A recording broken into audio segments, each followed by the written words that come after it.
Hello students, welcome back to Simply Tutor classes. So in today's class we will cover our next topic and the name of the topic is the cross elasticity of demand. Cross elasticity of demand क्या होगा?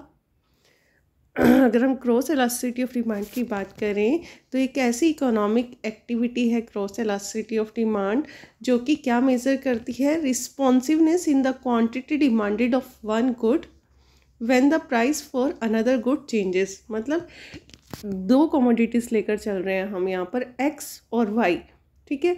X के price में change होने से Y की demand में क्या change आता है उसे मेज़र करने के लिए जो इलास्टिसिटी हम यूज़ करते हैं उसे बोला जाता है क्रॉस इलास्टिसिटी ऑफ डिमांड।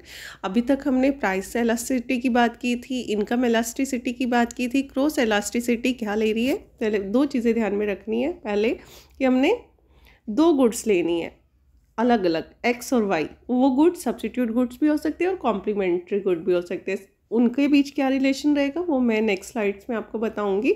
यहाँ पर क्या बताया जा रहा है कि एक कमोडिटी के प्राइस में चेंज होने से दूसरे कमोडिटी की डिमांड में क्या चेंज आ रहा है वो हमें क्रॉस इलास्टिसिटी से पता चलता है। तो वही लिखा हुआ है, क्रॉस इलास्टिसिटी क्या बता रहा है? Responsiveness in the quantity demanded of one good when the price of another good changes. Clear इतना? चलिए अब बात, जैसा कि मैंने आपको बोला कि इम्पैक्ट अलग अलग होगा सब्स्टिट्यूट गुड्स के केस में और कॉम्प्लीमेंट्री गुड्स के केस में। अगर हम बात करते हैं सब्स्टिट्यूट गुड्स की तो cross elasticity of demand for substitute good is always positive, हमेशा पॉजिटिव रहेगी। सब्स्टिट्यूट गुड्स क्या होती हैं? जैसे बाई चांस टी का प्राइस बढ़ गया, टी के प्राइस बढ़ने से कॉफ़ी की डिमांड बढ़ गई, ठीक है। टी और कॉफ़ी दोनों कॉम्प्लीमेंट्री गुड्स है। इधर से टी के रेट्स बढ़े और उधर से कॉफ़ी की डिमांड बढ़ गई, तो यहाँ पर जो नेचर हुआ इलास्टिसिटी का वो क्या रहा? पॉजिटिव रहा।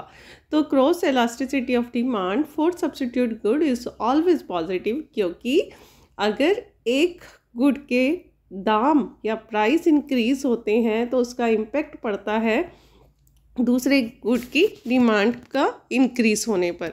अब हम बात करेंगे cross elasticity in case of complementary goods, वो क्या रहेगी? नेगेटिव। अगर कॉम्प्लीमेंट्री गुड्स की बात करते हैं तो ऐसी कमोडिटीज़ जो एक दूसरे की पूरक होती हैं, जैसे बिना पेट्रोल या डीजल के गाड़ी नहीं चल सकती, तो पेट्रोल या डीजल गाड़ी के लिए पूरक का काम कर रहा है। तो यहाँ पर बाय चांस पेट्रोल की रेट बढ़े, ठीक है, एक चीज़ की रेट बढ़े तो उसका इम्पैक्ट क्या होगा कि गाड़ियों की डिमांड क्या हो जाएगी? कम हो जाएगी। तो ये क्या बता रहा है? Cross elasticity of demand in case of complementary good, कि एक कमोडिटी के प्राइस बढ़ने से दूसरे की डिमांड क्या हो गई? कम हो गई, जिसे हम क्या बोल सकते हैं कि cross elasticity in case of complementary good is always negative. Clear?